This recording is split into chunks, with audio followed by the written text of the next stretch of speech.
Yes, I woke up early today because the kids had school early. I went to bed early last night, around 7 p.m., because I wasn't feeling well. I had a heavy feeling in my neck and stiffness in my right arm, and my nerves were on edge.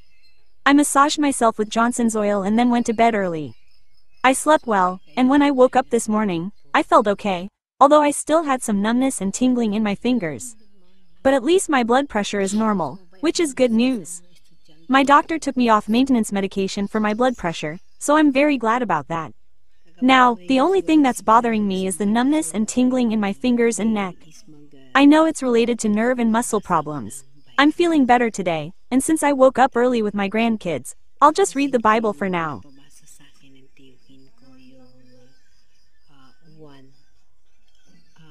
Lahat ng mga verse ng 1. Verse 1 ata yun. Oo. So, basahin ko na naman yun. Tatapusin ko yun at intindihin ko yun. Yung kay sino ba ito? Limutan ko. Kay Yunamos ata to. So, verse ano na ba ako? Tingin nga.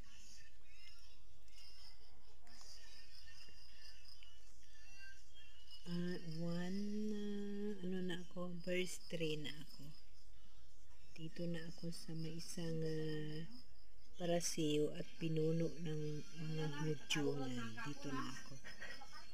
Sa verse 3, versikulo 2. Andito na ako. Si Jesus at si Nicodemo. So, babasa muna tayo. No? So, paggising ko kanina, may tatlong exercise na akong ginawa na bali taga 10 seconds. So, next time, ibibidyo ko yun sa inyo. Anding kagabi, sobra sama ng pakiramdam ko. Yung pakiramdam na sobra bigat